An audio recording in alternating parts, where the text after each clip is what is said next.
Hello, welcome to my presentation and thanks for watching. I am covering body awareness today and ways to build it in the classroom.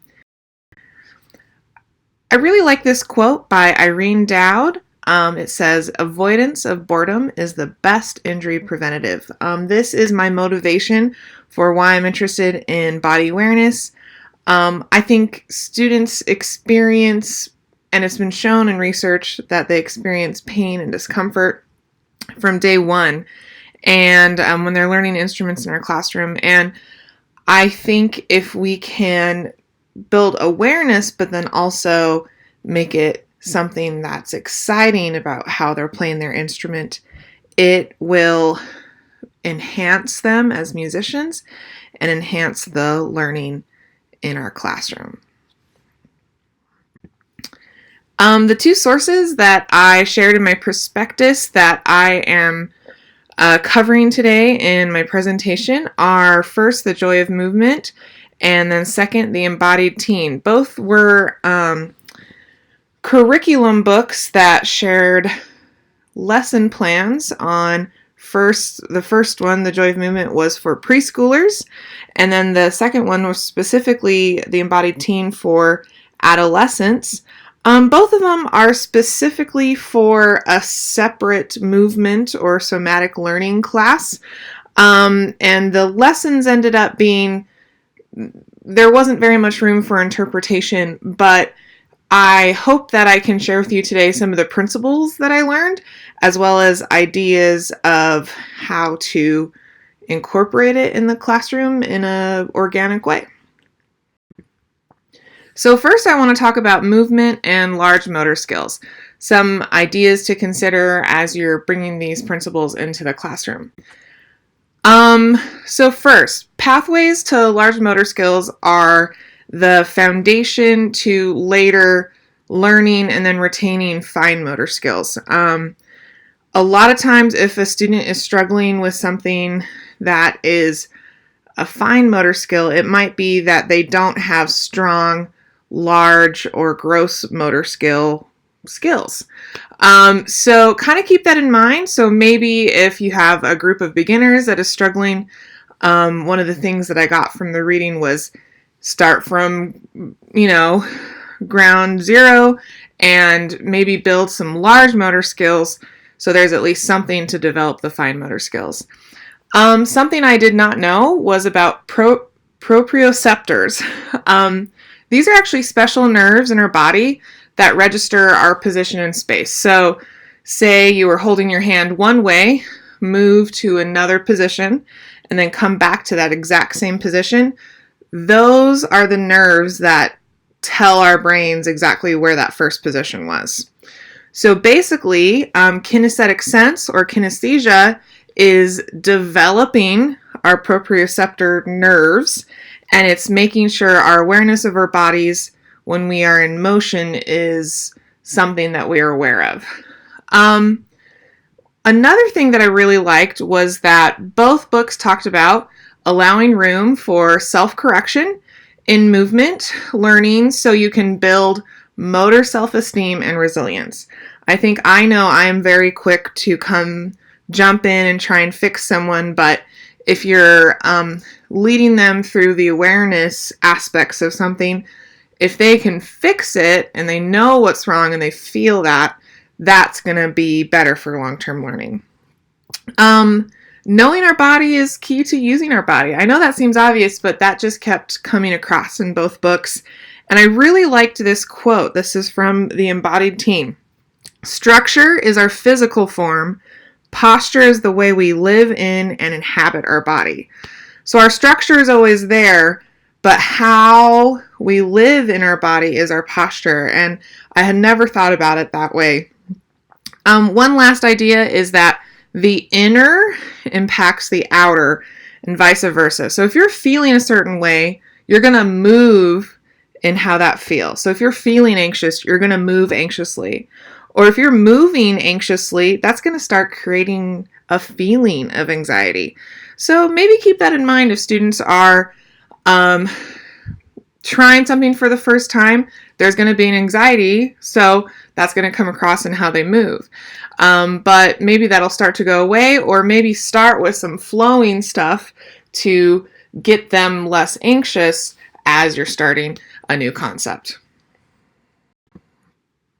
Next, just some ideas on how to set the tone to create a body-aware culture in your classroom.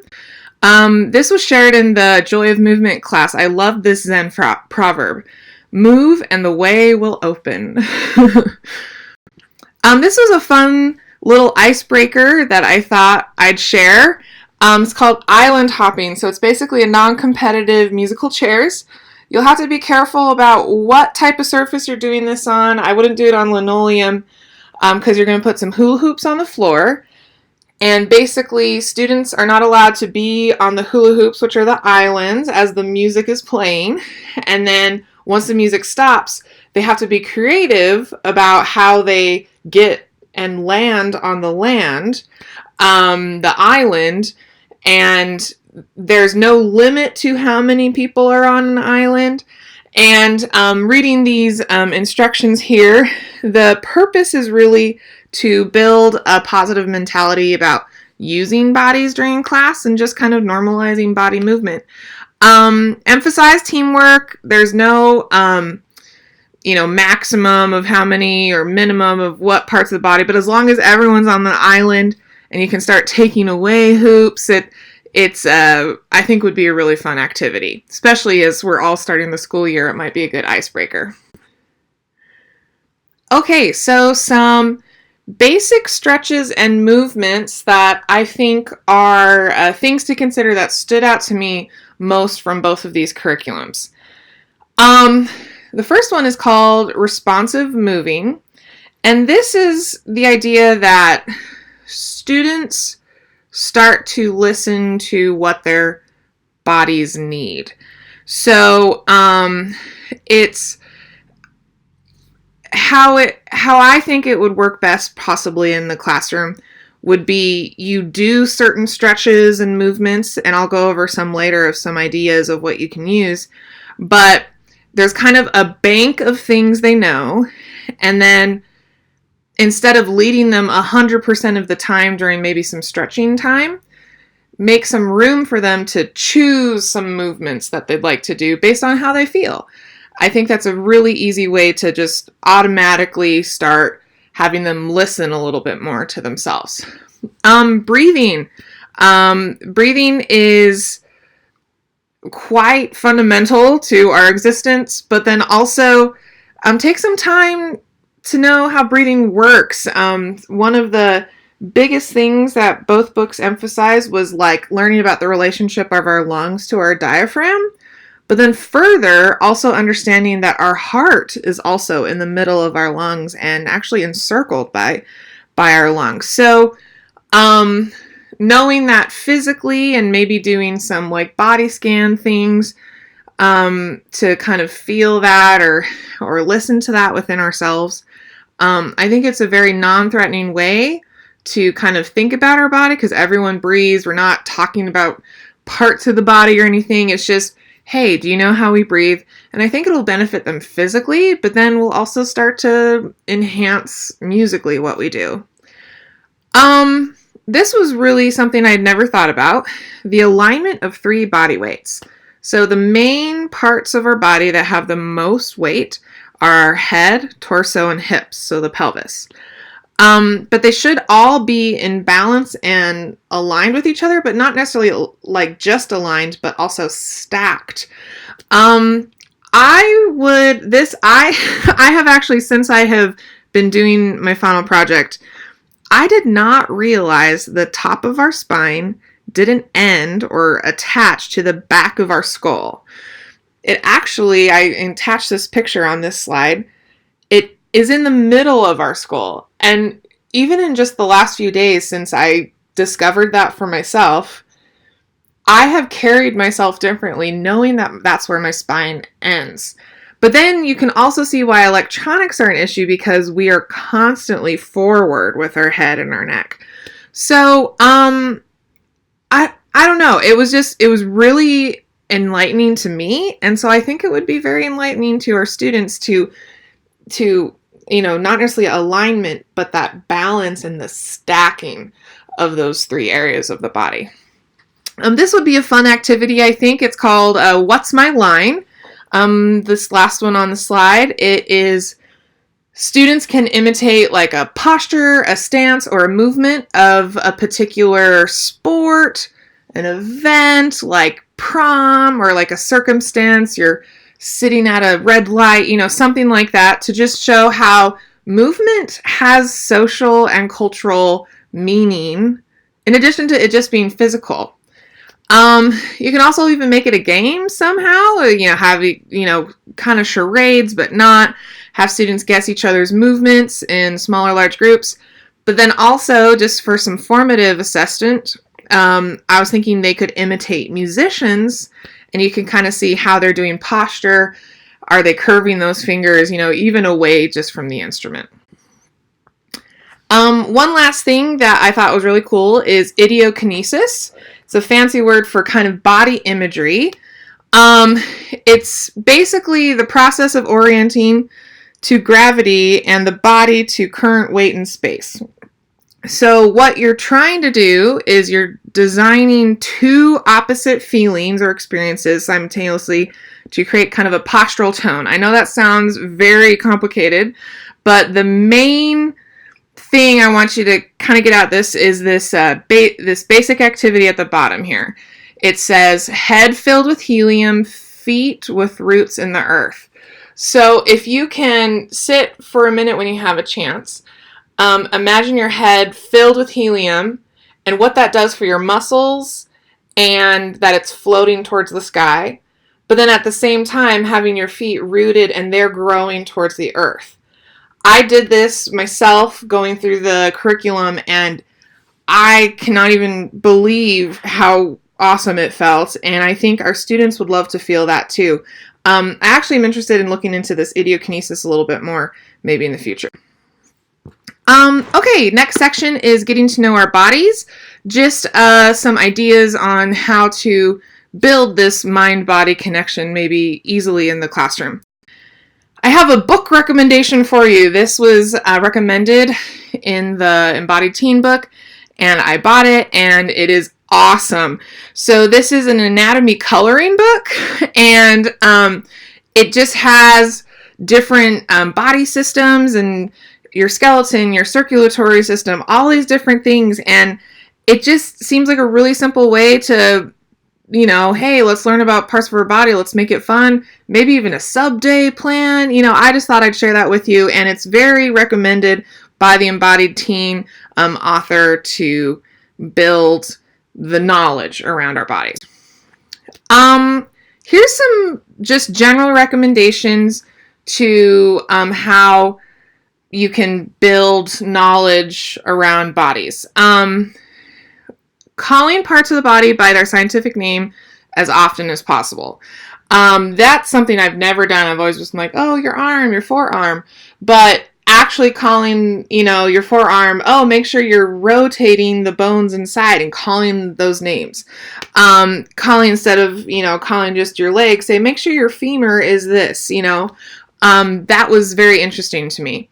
I think this is really important. Get an understanding of the body systems for yourself so you understand the whole of your and your students' bodies. But then also just remember, a lot of this stuff meets several emotional learning or SEL, social emotional learning standards to understand the body. So don't be afraid to use them. Here's the big things that I got. Tone versus tension. Keep in mind, all muscles have tone, which can also be developed. That's why we work out. That's why we do things. But no muscles require tension to be used. So be careful about that. Touch. This comes from the Embodied Teen. As students explore their skeletal system, make sure they're using bone touch to find their bones. So they might need to press a little bit more, but then they might be like, oh, what muscles here? Like when I hold my bow this way, let me feel the muscles. Maybe say your muscle touch there, so just make sure they're not just doing, like massage style fingers. No, you want them to really kind of make sure they're feeling things. All our perceptions are culturally influenced. Keep that in mind because that comes with movement as well. And my biggest takeaway, and I think we can bring this to our classrooms, is proprioception is awareness. So I'm trying to build body awareness maybe, so I'm trying to develop proprioception. Okay, so I'm not going to go through all of these stretches here. A lot of them are really straightforward. A couple of them though, the bigger jump and seed to flower is basically crouching your body down and going as big as possible. I think that one's pretty fun. Keep in mind with the figure eights and rainbow in the air, do it where the hands are clasped together and they're straight out arms. X shapes and partners is pretty fun. You do an X shape and you try and high five each other and kind of like you're crossing your arms in front of each other and you're trying to high five. It's actually quite hard because it's a cross lateral, kind of like elbow to knee. You actually want to do opposite knee to opposite elbow. This breathing fun, the bunny breathe is you do 3 short intakes with 1 long outtake through your nose both times.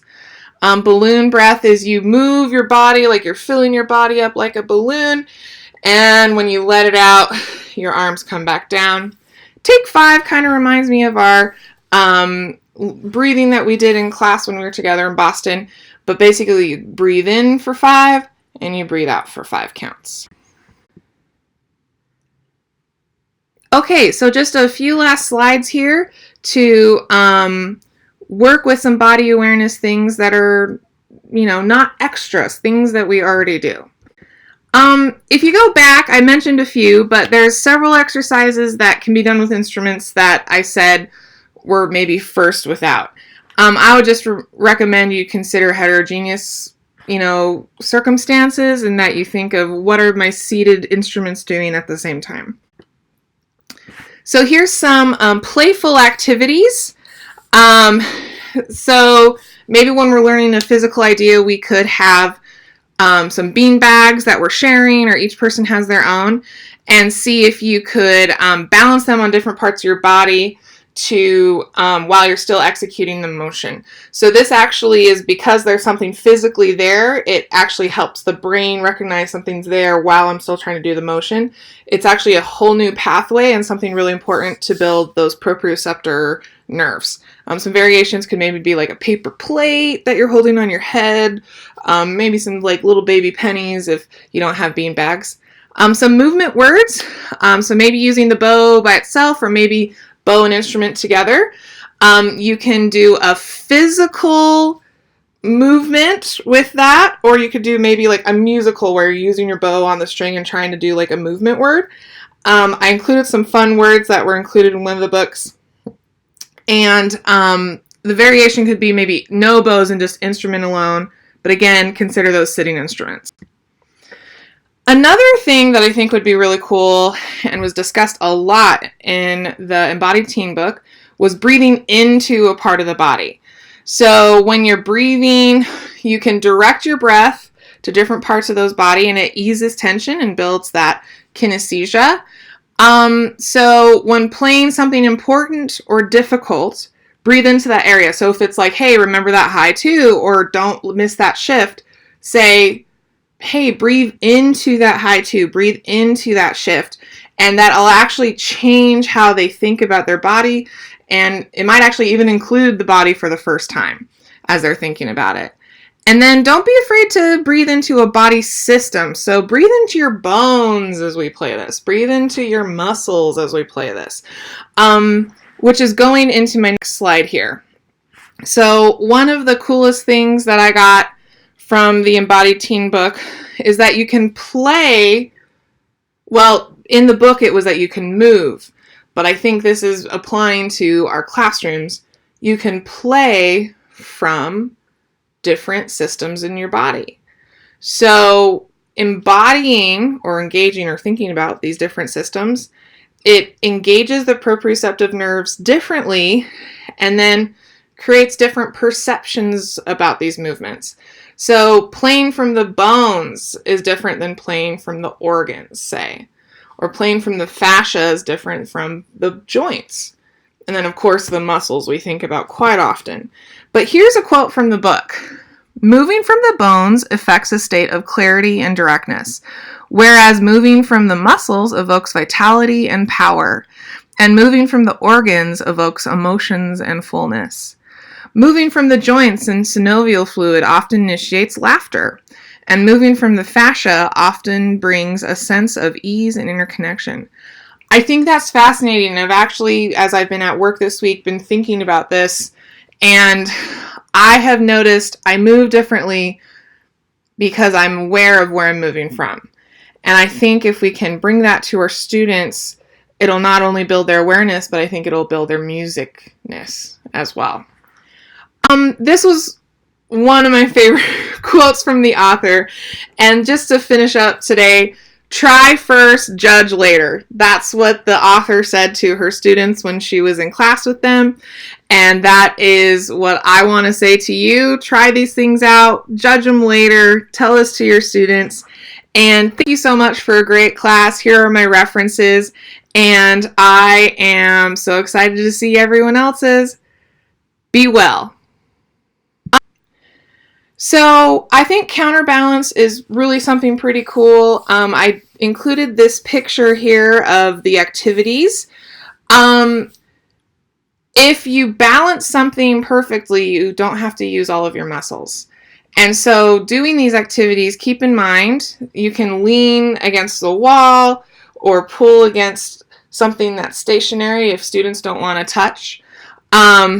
That you really should only use the bottom half of your body to make sure that you are using the muscles in a way that's efficient. So I think counterbalance is something that we can use actually like pretty well to maybe describe how to hold the violin or viola on our shoulder, and that we're counterbalancing with our head, and I think that would help maybe get rid of some tension that sometimes exists.